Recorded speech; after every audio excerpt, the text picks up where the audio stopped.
Hi, my name is Natalie Summers, and this is the story of how I died for love, came back from hell, and now I'm the one holding the knife.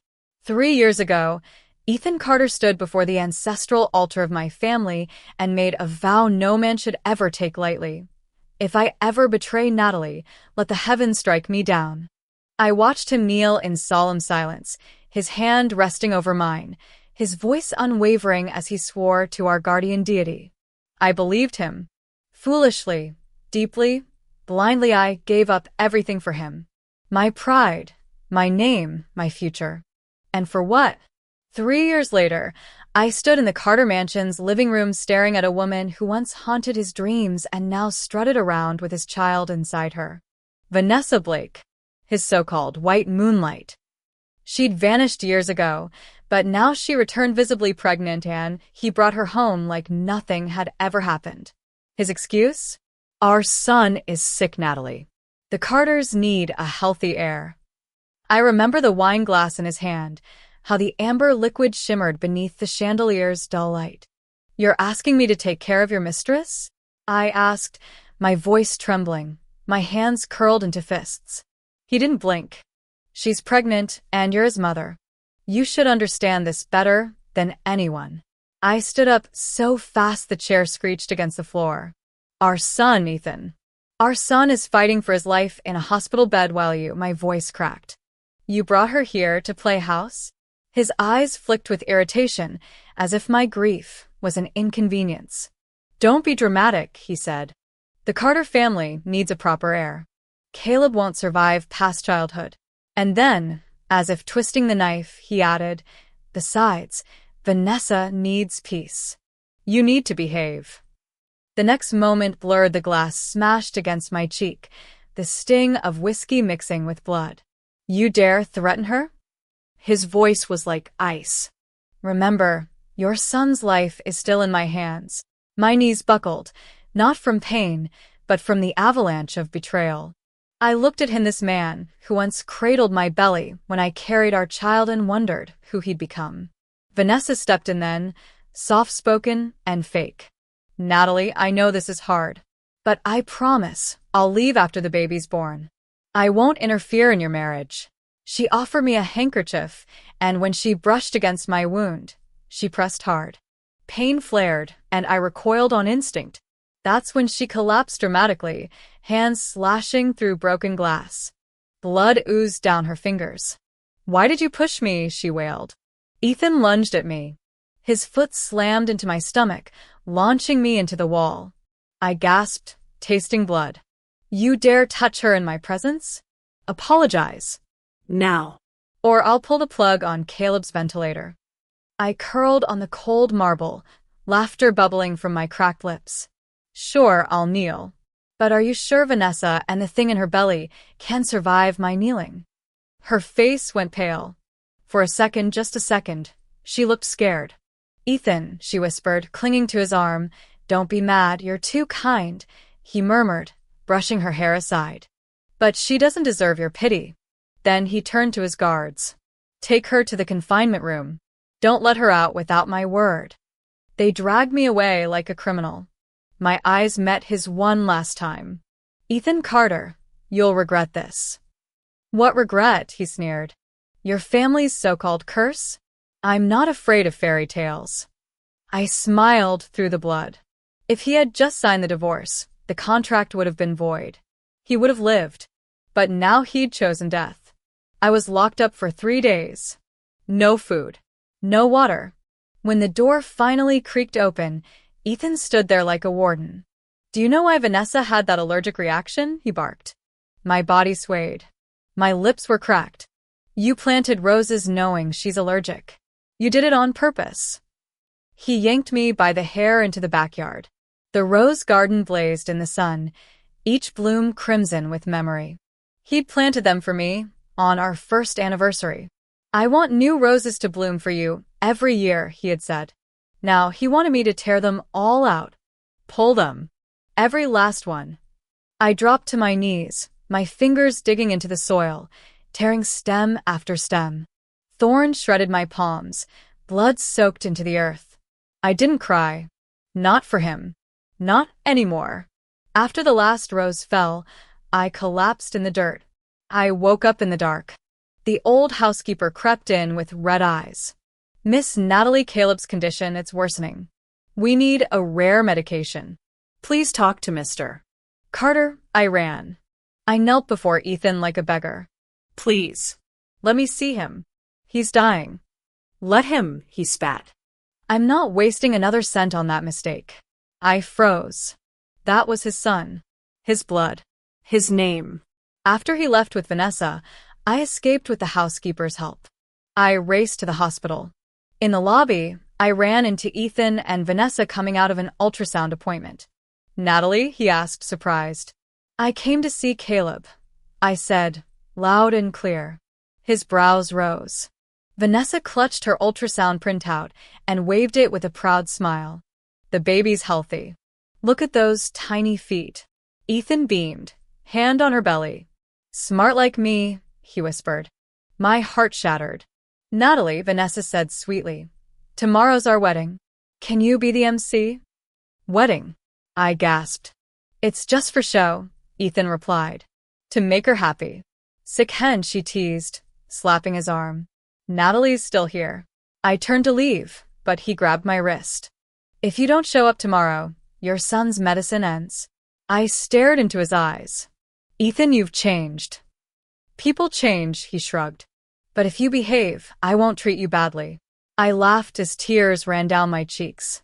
The man who once vowed to protect me for life now held my dying child hostage, so I'd host his wedding with his mistress. You're insane, I whispered. You're both insane. Don't be ungrateful, he snapped. When he reached for me again, I shoved him aside and sprinted to my son's room. Caleb lay there, pale and still. Mom, his voice was as soft as air. You came. I'm here, baby. Mommy's here. I held his hand. Mom, does Daddy still love us? I bit back bile. Of course. He's just busy. I want to see him. One last time, I called Ethan, hands shaking. He's dying. Come now. Don't cause drama, he replied. Vanessa's voice rang in the background. The baby's kicking. Ethan, touch it.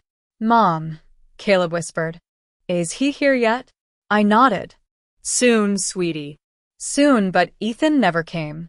And when Caleb's heart stopped, I held him in silence, my tears long gone. That night, I barged into Ethan's mansion. Your son is dead. I screamed. He waited for you. And you never came. Calm down, he muttered. Don't be hysterical. Vanessa emerged, fake sobbing. Natalie, I'm so sorry. Sorry? I snarled. You comfort me? Enough, Ethan shouted, striking me across the face. You're crazy. That child wasn't strong enough to live anyway. You gave me a burden. I haven't even blamed you for that. A burden? I whispered. Caleb was your son. Vanessa's child is the real heir, he said, his voice like frost. That thing was disposable. I laughed bitterly. Ethan Carter, you have no soul. Back to the confinement room, he ordered. Don't let her out again. They dragged me back. Vanessa visited that night. Bark like a dog and I'll give you this bread, she giggled, showing me moldy crust. I refused. She had me whipped until I passed out. On the 7th day, starving and hallucinating, I closed my eyes ready for death. But when I opened them again, I was staring at myself in the mirror months earlier, before it all began. And this time I was going to make sure the curse was real. I stood in front of the mirror, staring into the eyes of a woman reborn from fire, and for the first time in a long time, I smiled not with joy, but with strategy, with vengeance. Everything felt eerily familiar, down to the scent of lavender diffused through the mansion's central AC. The same hallway where I once collapsed now welcomed me with the faint echo of heels clicking hers. Vanessa Blake was back, again, belly swollen with lies. But this time, I greeted her at the door with a serene grace she didn't expect. Vanessa, I said with a soft smile, stepping forward before the housekeeper could announce her arrival. Welcome home. Her lashes fluttered in confusion, her fingers tightening instinctively around her handbag. Ethan told me you weren't feeling well. I'm here to take care of you, I added warmly, placing a hand on her elbow as though we were sisters and not rivals. The look on her face, part suspicion, part disbelief, was delicious. I held my composure with surgical precision. Ethan came down the stairs, confusion flickering across his features before he masked it with concern. "Natalie, you're not upset?" he asked, his voice hesitant as he descended, his eyes darting between us. I placed a hand gently over my stomach, speaking with a calm laced in steel. "Our son isn't well. The Carter family needs a healthy heir, and Vanessa is carrying your child. What right do I have to be angry?" The silence that followed was thunderous. I could see something twist in his gaze, relief, guilt, awe, but I knew better than to trust any of it. He approached to embrace me, and I didn't flinch. I let him believe I had truly submitted. Let him believe I was soft. But inside me, a storm brewed. In my last life, I raged like fire. In this one, I'd rot them from within like poison. I had the roses removed, I told him later that day, while sipping tea in the back garden. Vanessa's pollen allergite's a small thing, but I don't want her to suffer. I said it sweetly, while watching from the corner of my eye as the gardener dug out the last of the rose bushes, once symbols of his love for me. Ethan looked touched. "You didn't have to. She's carrying your future," I replied. "Of course I did." His hand lingered on my shoulder for a moment too long. I smiled through it. That night, I sat in Caleb's empty room, staring at the stars through the window, wondering if he could see me, if he'd understand why I had to become this version of myself. I whispered into the silence, "We're going to make them pay, sweetheart." The next few days passed like a script I'd already memorized. Vanessa made demands, special dishes, pregnancy massages, extra pillows in every room, and I obliged. I cooked. I cleaned. I brushed her hair and even complimented the color of her maternity dress. I was the picture of grace. But while I served tea, the Carter Group began to burn. On the third day, a major investment partner inexplicably pulled out of a $20 million project. On the fourth, their internal servers crashed due to a mysterious malware attack. On the fifth, the production warehouse caught fire. Half the facility was lost in smoke and soot. Ethan came home late every night, his tie loosened, forehead damp, stress hanging on his shoulders like a dying man's coat. I met him at the door with warm meals and a smile he didn't deserve. "Rough day," I'd murmur, taking his briefcase like a good wife. "You have no idea," he muttered, slumping into the couch. "It's like everything is cursed." I poured him a drink, watching him over the rim of my glass. "Maybe it's just karma?" He chuckled, not catching the barb. "Don't joke like that." "Sorry," I said, then added softly, "Maybe you should do something to shift the energy. Like marry Vanessa. A celebration might lift the family's morale." He choked on his drink. "What?" "A small ceremony," I suggested with feigned innocence. "She's pregnant with your heir. She deserves that much. I can even host it. Be the MC." His eyes bulged. "You'd do that?" "Of course." I smiled sweetly. "For the Carter legacy." He pulled me into a hug. "You're the kindest woman I've ever known." I didn't flinch. I smiled against his shoulder and wondered if he'd still think I was kind when the curse took hold of his bones. The mansion buzzed with preparations over the next 2 days. Vanessa floated on a cloud of delusion, giggling with designers and florists. Ethan played the doting father-to-be, finally letting himself enjoy the lie. I stood in the background like a shadow present but unseen, guiding every decision, every gesture, every trap. On the morning of the ceremony, I wore a silver gown, elegant but understated. Vanessa chose a white maternity wedding dress, her belly wrapped in tulle and vanity. Ethan looked sharp in a charcoal suit, unaware he was walking into his own funeral. The ballroom glowed with crystal chandeliers and 1,000 roses, none real, all synthetic, all sterile. I stood center stage, microphone in hand. "Ladies and gentlemen, we are gathered here today." My voice didn't shake. My smile didn't crack. To celebrate love, loyalty, and choices. The crowd clapped politely. Vanessa beamed. Ethan stared at me like I was his miracle. And then, just as I was about to say, "You may now kiss the bride," Ethan's expression twisted. He staggered backward, hand clutching his chest. A gasp ran through the audience. "Ethan!" Vanessa screamed, rushing to his side. He dropped to the floor with a thud. Chaos erupted. Guests shrieked. Phones lit up. Chairs toppled. I watched it all unfold with eerie detachment. Someone called an ambulance. Vanessa sobbed over him, but I saw the way she pushed his hand away when he tried to grab her dress in panic. She didn't love him. She never had. It was her, she screamed suddenly, her mascara streaked with desperation. Natalie drugged him. I knew it. I tilted my head, expression cool. Why would I sabotage the wedding I planned? The wedding I hosted? She stammered, voice cracking. You hate us. Oh, I do, I whispered. But you're doing a fine job destroying each other. Medics arrived. I knelt beside Ethan, brushing hair from his pale face. Hang in there, darling. Help's on the way. He blinked, confused, heart racing. I turned to Vanessa. Get in the car with him. I'll call ahead to the hospital. She hesitated, then nodded. Within minutes, they were loaded into a black town car with tinted windows. I stepped back, waving with grace. I'll follow shortly. But I didn't. Because 5 minutes after they drove off, a truck with failed brakes slammed into their car at full speed. The explosion lit the sky. Flames danced where love once pretended to exist. I stood in the distance, wind brushing my gown, watching the wreckage consume what little future they had left. Around me, staff screamed, bodyguards ran, someone tried to call the fire department, someone else grabbed extinguishers. I didn't move. My eyes never left the fire. Because this was only the beginning.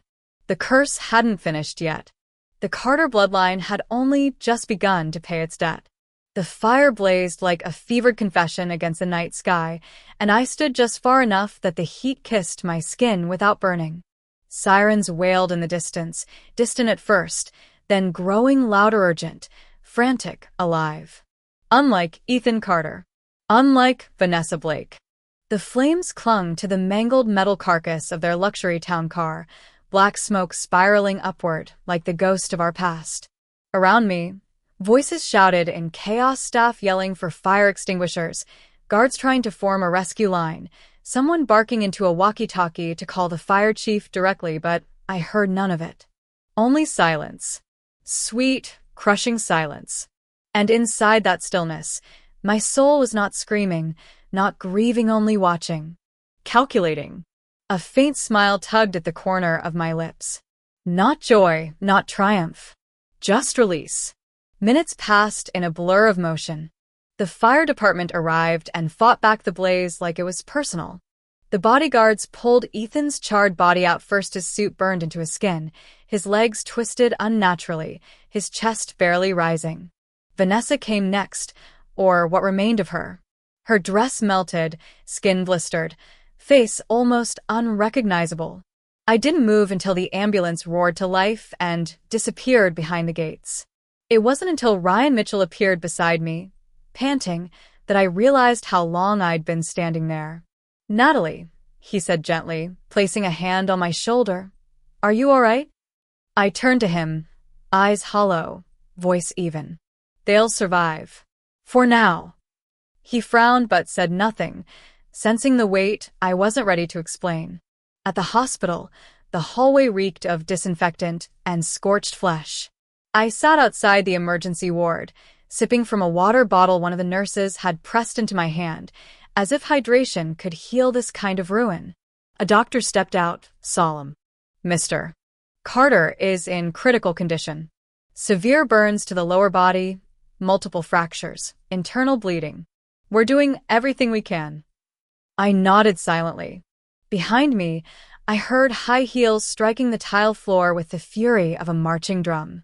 Margaret Carter, Ethan's mother, stormed in, her pearl necklace trembling with every breath. She spotted me and her eyes ignited. "You," she snarled, and before I could react, her palm connected with my cheek. My face whipped to the side, pain flaring bright. "You did this. You cursed my son, you wretched witch. I told him not to marry you. I told him your blood was tainted. You brought nothing but doom." I didn't cry. I didn't shout. I simply touched the stinging skin and met her rage with eerie calm. "The Carter family knew about the Summers contract. Your son swore before our ancestral altar. If he broke that vow, he'd pay the price." "Lies," she hissed. "Old superstitions. You used witchcraft to ruin him." "I used nothing," I replied coldly. "He did this to himself." Another slap came, this one I dodged. She stumbled, nearly falling, caught only by the reflexes of her chauffeur. "You dare evade me?" "Margaret," I said quietly, "hit me again, and I promise he won't wake up." That silenced her. A nurse rushed out, clipboard in hand. "Mrs. Carter, the doctor needs your consent for emergency surgery. Your son's condition is deteriorating." She looked at me, face pale. I opened my handbag, pulled out the divorce contract I'd prepared long ago, and placed it in her trembling hands. "Sign it. End this. The curse will lift if he's no longer my husband." "Will that save him?" she whispered, terrified. "It gives him a chance. But time is bleeding out." Her fingers shook as she scrawled her name across the bottom. I watched without blinking. If only they'd listened 3 years ago. Just as she handed the papers back, the head butler burst through the ER doors, holding a folder with the investigation report. "Ma'am," he said breathlessly, "you need to see this. The driver who hit them, he's a convicted murderer. Escaped from prison 2 weeks ago. Said he doesn't remember getting in the truck. Said something made him do it. Said it felt like someone was pulling his hands onto the wheel." Margaret's face turned ashen. "That's not all," the butler continued. "About the collapse at the wedding, doctors found no cause. No poison, no drugs. He just fell. He fell." I murmured, repeating it like a chant. "Right after he tried to kiss the woman he left me for." The world around us spun slower somehow, as if fate itself were pausing to watch. A week passed. Ethan remained unconscious, hooked to machines that kept his charred body breathing. I didn't visit. Not once. Then one morning he woke up. I wasn't there to see it, but the news reached me fast. "Where is Natalie?" were his first words. "I want to see her." His assistant, too kind for his own good, hesitated. "Mr. Carter, she's gone." "Gone?" Ethan laughed bitterly. "Of course she's gone. I'm half dead, and she's already moved on. Typical." "Sir," the assistant tried to explain, but Margaret entered just then, sweeping into the room like a storm in pearls. "Ethan," she said tearfully, "you're awake." "Thank God." He tried to sit up, but something felt off. Numbness crawled up his spine. Panic gripped him. He threw back the blanket and froze. His legs, or rather, the absence of them, where his voice cracked. "Where are my legs?" "Ethan," Margaret pleaded, "you were badly burned. They had to amputate to save your life." His scream rattled the room. He thrashed, grabbing at the nearest nurse, shaking her, eyes wide with denial. "No. No. No. This isn't real. This isn't happening. We'll get you prosthetics," Margaret promised. "Top of the line. You'll walk again. Just give it time." But Ethan wasn't listening. He turned to his assistant like a madman. "Find Natalie. Now. I need her." "You're not married anymore," Margaret said quietly. She handed him the divorce certificate. "I signed for you when you were in a coma." His hands trembled as he tore the paper in half. "You had no right. It was the only way to save you." "From what? A curse?" He laughed, hysterical. "You all believe in fairy tales now? You think some ancient spell did this?" "She warned you," Margaret whispered. "You broke the contract. You betrayed her." The door slammed open. A figure hobbled in. wrapped in layers of gauze and hatred. Vanessa. Her face was almost unrecognizable, her voice cracked and sharp. Ethan, she rasped, our baby's gone.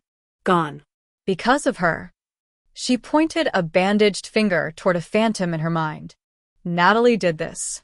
You have to make her pay. Ethan stared at her as though she were a ghost. Don't touch me, he murmured as she reached for him. You said you loved me, she sobbed. I loved a lie, he spat. Get out. And then Margaret, perhaps out of patience, tossed a file on the bed. Here, she said flatly. Paternity test. The baby wasn't even yours. Silence flooded the room. Ethan opened the folder with shaking hands.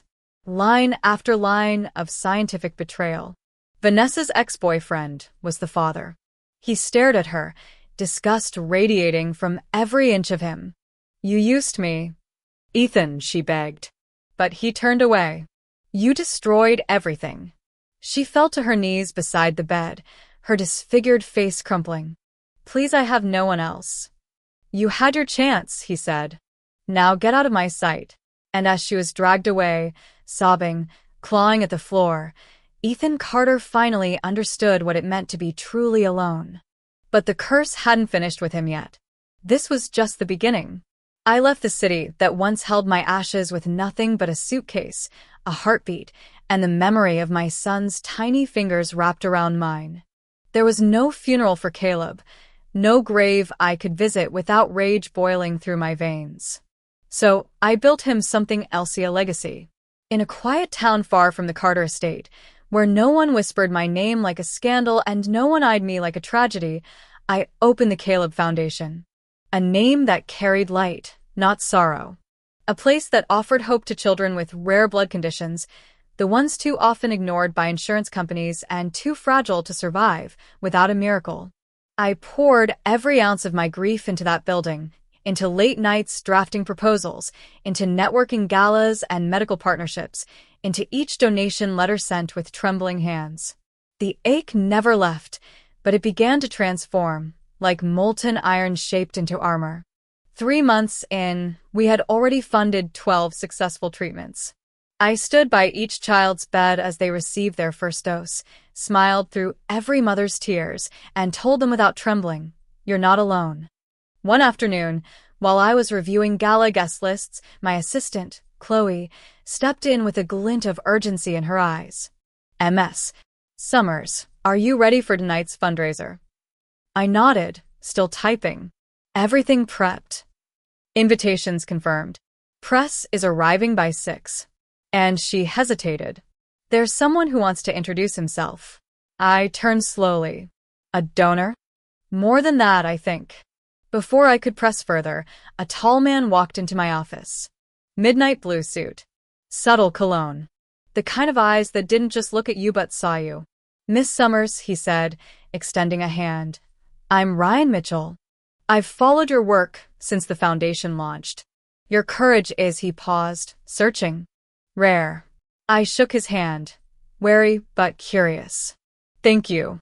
I just do what needs to be done." "What most wouldn't dare," he corrected softly. We ended up talking longer than I expected. Over wine at the charity event, we discussed his investment firm, his late sister who passed from a rare blood disorder, the nonprofit he tried to start before it collapsed from lack of traction. There was a steadiness in his voice that didn't beg for pity or admiration, just connection. And for the first time in years, I allowed it. We toasted to survival, not success. To rebuilding, not revenge. That night, as the gala ended and lights dimmed over champagne flutes and soft jazz, I thought maybe I could breathe here. Maybe the world wasn't all fire and betrayal.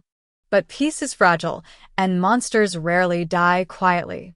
Chloe came rushing in the next morning, face pale. "Natalie, someone's been asking around the building. Asking for you." I froze. Who? He didn't give a name. But he's in a wheelchair. Says he won't leave until you come out. I stood slowly, every muscle locking. Where is he now? Outside. Blocking the front door. I walked to the window and parted the blinds. There he was. Ethan Carter. The man who once told me my son was a burden. The man who crushed me beneath his boot like something disposable. He sat in a chair he couldn't leave, legs gone, hair thinner, skin sickly pale, but his eyes, those gray eyes, still held that venomous desperation. "Natalie," he shouted up at my office. "I know you're in there. You can't hide from me forever." Security tried to approach him, but he pulled a knife from his coat and pressed it to his throat. "If anyone touches me, I'll end it right here." People screamed. The guards backed off. Chloe looked at me, horrified. "Should we call the police?" "No," I said quietly, stepping back from the window. "Let him rot. He won't leave." "He will," I whispered, "when he realizes I'm not the woman he used to control." For 3 days, he camped outside, refusing food, refusing water, repeating my name like a chant, like it had the power to summon the version of me he once knew. But that Natalie was dead. On the 3rd night, he collapsed. Paramedics lifted his limp body into a stretcher, and even then, even as they tried to stabilize his pulse, he thrashed, screaming, "You can't leave me, Natalie. We're not over." I stood by the glass doors and watched him vanish into the back of the ambulance. No pity, no rage, just silence. Ryan approached me hours later, brows furrowed with concern. "You okay?" I nodded. "How did you ever love a man like that?" he asked gently. I didn't answer right away. I thought about the girl I used to beta, one who saw love in cruel apologies, who believed in vows signed in blood. "I must have been blind," I finally said. Ryan chuckled under his breath. "And now?" I looked at him, then really looked at him. Kindness without pity. Strength without arrogance. He wasn't chasing ghosts or trying to rewrite the past. He was simply there. Steady. Present. Now. I said softly. My eyes are wide open. He didn't press. Just smiled and handed me a cup of tea. But Ethan Carter wasn't finished. Not yet. 1 week later, after a late meeting, I walked into the parking garage and sensed the wrongness in the air. The silence was too complete. The shadows too still. I unlocked the car, slid into the driver's seat, and froze when I heard a breath behind me. "Natalie," a voice rasped. My blood ran cold. I turned slowly. Ethan rose from the back seat like a corpse from a coffin, a small blade glinting in his hand. "Don't scream," he whispered. "I'm not here to hurt you. I just want to talk." My hand stayed frozen on the steering wheel. "With a knife?" "I need you to understand," he said, leaning closer. "I loved you. Still love you. Even after everything. You let our son die." I spat. "You beat me. Humiliated me. What part of that screams love?" "I was wrong," he shouted, his voice cracking. "But I've changed." Look. He pulled out his phone and opened a video. On screen, Vanessa was tied to a basement chair, her mouth taped, her eyes wild with terror. "I'm punishing her for you. She deserves it. She used us both. Lied to us both." I stared at him, disgust growing like rot. "You think this makes you a hero?" "No," he whispered. "I think it makes me yours again." And just as he leaned in, pathetic, trembling, smiling like a man undone, the car door behind me yanked open. Ryan reached in and dragged him out like garbage. The blade clattered to the ground. Ethan hit the pavement with a grunt, arms flailing. "You bastard," Ryan shouted, slamming his fist into Ethan's face. Blood sprayed across the concrete. "You come near her again, I'll kill you myself." I climbed out slowly, heart thundering, watching Ethan writhe on the ground like a snake with a severed head. "Natalie," he screamed as sirens approached. "Don't let them take me. I love you. We're not over." The police dragged him into cuffs. I stood tall, hands on my sides. "You're right," I whispered. "We're not over. You're going to prison." That night, the air felt cleaner. Colder, yes, but lighter.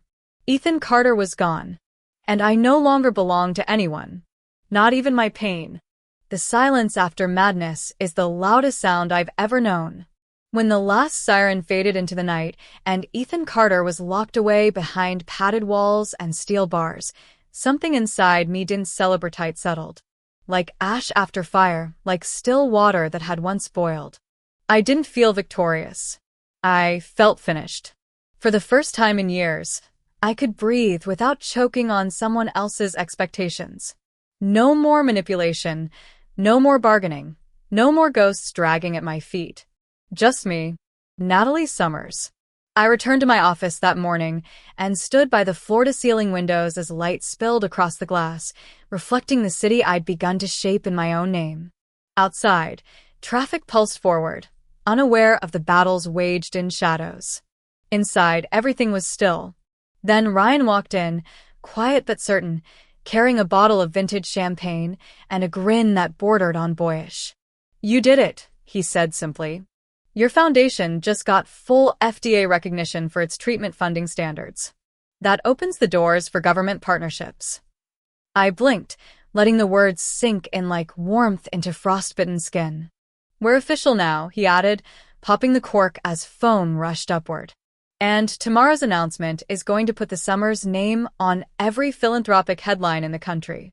I accepted the glass he handed me and clinked gently. To the children who lived. To the woman who wouldn't let them die. I drank. It burned, but not painfully. Ryan didn't rush the moment. He stood beside me as I took in the view, his presence steady, unintrusive, like someone who understood that silence sometimes said more than celebration. Eventually, he broke it softly. "You know, I never asked what you wanted before all this. Before Ethan. Before the Carter name." I laughed under my breath. "That's because I never let myself ask either." "Well," he said, resting the bottle on the edge of the conference table, "maybe it's time." I walked back to my desk, fingers skimming across files, photos, the glass nameplate that read President and Founder Caleb Foundation. My voice came out lower than I intended. I used to think love was the point, that building a life meant building it around someone else. I let that lie consume me. "It's not a lie to want love," he replied, tilting his head.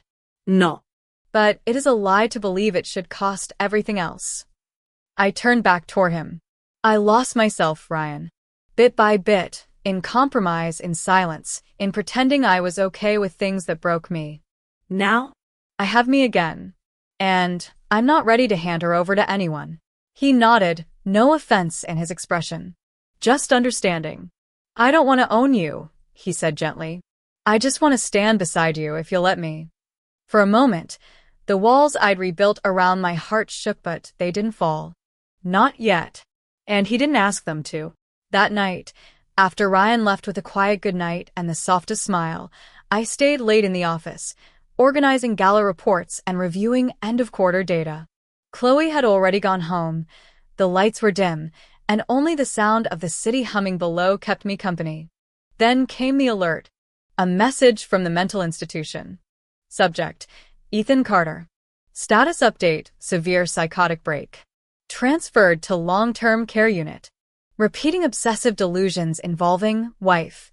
Unresponsive to medication. Family declined further involvement. I stared at the screen. For a second, a flicker of something pity, perhaps, crossed my chest.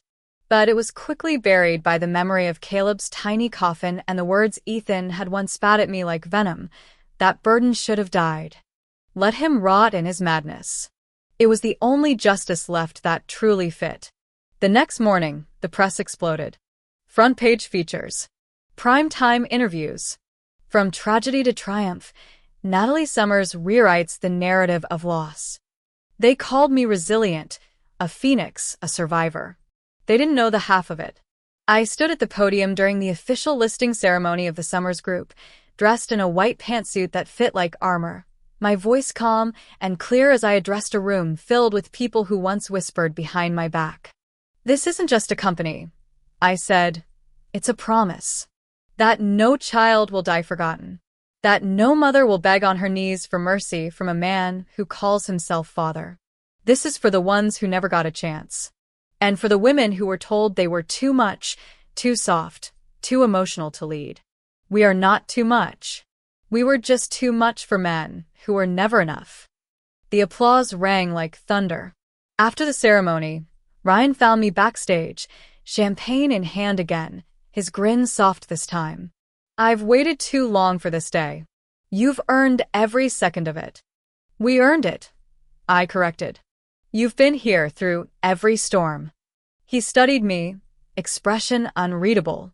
Then, slowly, he stepped forward and placed the glass aside, resting his hands gently on my shoulders. Natalie, he said, voice lower than usual, I want to be the person you call home. I know it's early. I know you're not ready. But if someday you are, I'll still be here. My breath caught. The world felt very still. The kind of stillness that comes before a choice. And I made mine. I reached up, brushed a hand over his, then stepped back not far, but enough. Ryan, you've given me more than anyone ever has. Space. Respect. A place to grow. But right now, I don't need a home. I need a horizon. He smiled, pain flickering beneath it, but no resentment. Then go, he said. Go, be everything. I walked toward the balcony as dusk fell across the city, the skyline aglow with neon promises and streaks of gold fading into night. For the first time, I didn't ache. I didn't long. I didn't wish for someone else's hand to hold. My hands were enough. My name was enough. Natalie Summers was no longer a woman surviving heartbreak. She was the storm they never saw coming. Some people think survival is a finish line. That once you escape the burning house, once the bruises fade and your name is no longer whispered in boardrooms or courtrooms like a scandal, you get to stop running. But survival is just the beginning. The real battle comes afterward, when the world expects you to smile, to forgive, to rebuild gracefully. No one teaches you how to breathe again without holding in every breath like a shield. No one prepares you for the days when your reflection is unfamiliar because you've changed so much you scare even yourself. I stood in the corner office of the newly completed Summers Foundation headquarters. The city sprawled beneath me like a map I'd redrawn in my own lines. The glass was cold under my fingertips as I traced the skyline. Behind me, Chloe tapped lightly on the door. MS. Summers, he's here. I didn't need to ask who. I'd heard the whispers days before Ethan Carter had been released from the institution. Not because he'd healed, but because there was no healing left to give. A man reduced to a hollow body, his mind looping on a single track, obsessed with a ghost of a woman he once tried to destroy. He was downstairs now, asking for me. Again. I turned, walking slowly through the lobby as the sunlight poured in through tall windows, catching the polished floors and the engraved donor wall, the one that read, "In memory of Caleb Summers." My heels clicked softly as I descended toward the glass entrance, the security team tense, eyes on me, unsure if they should intervene. He sat outside in a battered wheelchair, a blanket across his lap like a child being babysat by consequence.